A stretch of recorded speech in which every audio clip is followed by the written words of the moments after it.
Let us go then, you and I, when the evening is spread out against the sky, like a patient etherized upon a table. Let us go through certain half-deserted streets, the muttering retreats of restless nights in one-night cheap hotels and sawdust restaurants with oyster shells. Streets that follow like a tedious argument of insidious intent to lead you to an overwhelming question. Oh, do not ask, what is it? Let us go and make our visit. In the room, the women come and go, talking of Michelangelo.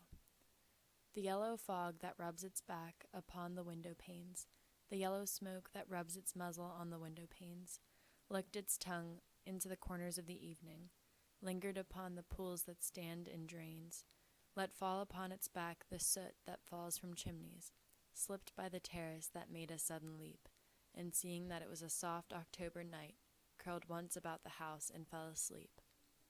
And indeed there will be time for the yellow smoke that slides along the street, rubbing its back upon the window panes. There will be time to prepare a face to meet the faces that you meet. There will be time to murder and create, and time for all the works and days of hands that lift and drop a question on your plate. Time for you and time for me, and time yet for 100 indecisions, and for 100 visions and revisions before the taking of a toast and tea. In the room the women come and go, talking of Michelangelo. And indeed there will be time to wonder, do I dare, and do I dare? Time to turn back and descend the stair with a bald spot in the middle of my hair. They will say, how his hair is growing thin. My morning coat, my collar mounting firmly to the chin, my necktie rich and modest, but asserted by a simple pin. They will say, but how his arms and legs are thin. Do I dare disturb the universe? In a minute there is time for decisions and revisions, which a minute will reverse. For I have known them all already, known them all. Have known the evenings, mornings, and afternoons. I have measured out my life with coffee spoons. I know the voice is dying with a dying fall, beneath the music from a farther room. So how should I presume? And I have known the eyes already, known them all. The eyes that fix you in a formulated phrase, and when I am formulated, sprawling on a pin, when I am pinned and wriggling on the wall, then how should I begin? To spit out all the butt ends of my days and ways, and how should I presume? And I have known the arms already, known them all, arms that are braceleted, and white and bare, but in the lamplight downed with light brown hair. Is it perfume from a dress that makes me so digress? Arms that lie along a table or wrap about a shawl? And should I then presume, and how should I begin? Shall I say I have gone at dusk through narrow streets and watched the smoke that rises from the pipes of lonely men in shirt sleeves leaning out of windows? I should have been a pair of ragged claws scuttling across the floors of silent seas. And the afternoon, the evening, sleeps so peacefully, smoothed by long fingers, asleep, tired, or it malingers.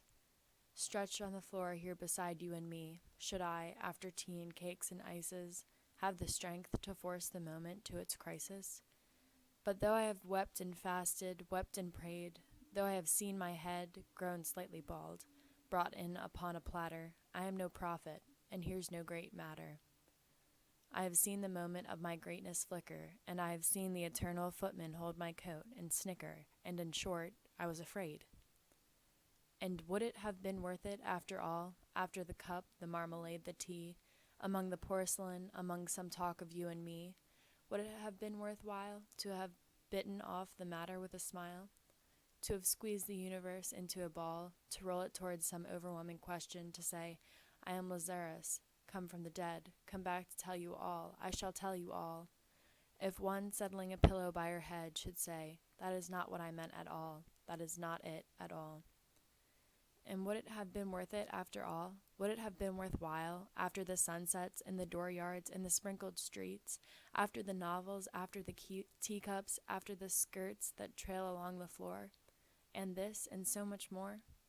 It is impossible to say just what I mean, but as if a magic lantern threw the nerves and patterns on a screen, would it have been worthwhile if one, setting a pillow or throwing off a shawl, and turning toward the window, should say, that is not it at all. That is not what I meant at all.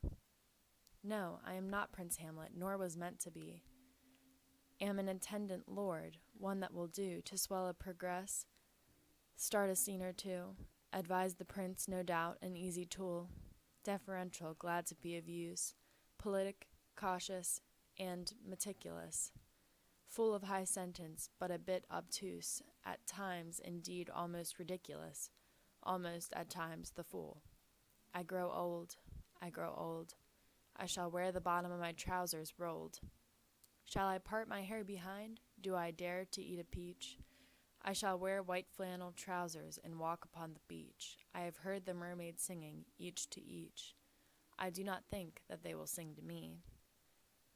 I have seen them riding seaward on the waves, combining the white hair of the wave blown back when the wind blows the water white and black.